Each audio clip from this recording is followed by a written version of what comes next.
ত্রয়োদশ জাতীয় সংসদ নির্বাচনে সকলকে সততার ও নিষ্ঠার সাথে দায়িত্ব পালনের আহ্বান জানিয়েছেন চট্টগ্রাম জেলা রিটার্নিং অফিসার। এ পর্যন্ত চট্টগ্রামের ১৬টি আসনের প্রায় সব প্রার্থী মনোনয়ন সংগ্রহ করেছেন। এদিকে কক্সবাজার ১ আসনে মনোনয়নপত্র জমা দিয়েছেন বিএনপির স্থায়ী কমিটির সদস্য সালাউদ্দিন আহমদ। রোববার বিকেলে জেলা রিটার্নিং কার্যালয়ে মনোনয়ন জমা দেন তিনি। নাটোর ২ আসনে মনোনয়নপত্র জমা দিয়েছেন বিএনপি মনোনীত প্রার্থী অ্যাডভোকেট রুহুল কুদ্দুস তালুকদার দুলু। রোববার দুপুরে নেতাকর্মীদের নিয়ে জেলা রিটার্নিং কর্মকর্তার কাছে মনোনয়ন জমা দেন তিনি। এ সময় তারেক রহমানের নেতৃত্বে আগামীতে বিপুল সংখ্যা গরিষ্ঠতা নিয়ে বিএনপি ক্ষমতায় যাবে বলে আশা প্রকাশ করেন রুহুল কুদ্দুস তালুকদার দুলু।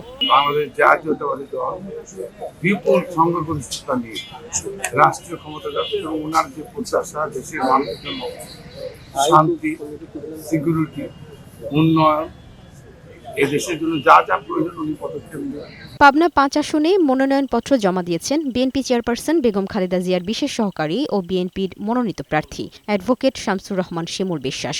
এ সময় নির্বাচনী বিধি নির্দেশনা মেনে চলতে সকলের প্রতি আহ্বান জানান তিনি। আগামী দিনে একটা অবাধ সুষ্ঠু নির্বাচনের মাধ্যমে সুপোদ্যোগী বাংলাদেশ গঠনের প্রত্যাশা করি। ফরিদপুর ৩ আসন থেকে বিএনপি মনোনীত প্রার্থী চৌধুরী নাইব ইউসুফ মনোনয়নপত্র জমা দিয়েছেন। রোববার দুপুরে জেলা রিটার্নিং কর্মকর্তা কামরুল হাসান মোল্লার কার্যালয়ে তিনি মনোনয়নপত্র জমা দেন। এ সময় উপস্থিত সাংবাদিকদের কাছে জয়ের ব্যাপারে আশা প্রকাশ করেন নাইব ইউসুফ।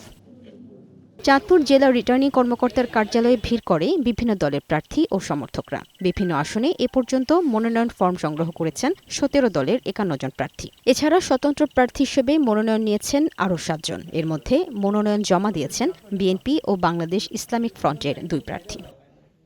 শরীয়তপুর ৩ আসনে বিএনপির প্রার্থী মিয়া নুরুদ্দিন আহমেদ অপু এবং শরীয়তপুর ২ আসনে বিএনপির নির্বাহী কমিটির সদস্য শফিকুর রহমান কিরণ মনোনয়নপত্র জমা দিয়েছেন।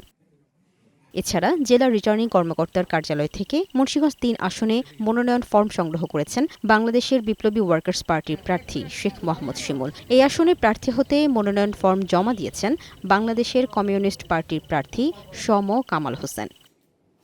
লামি আক্তার, বৈশাখী সংবাদ।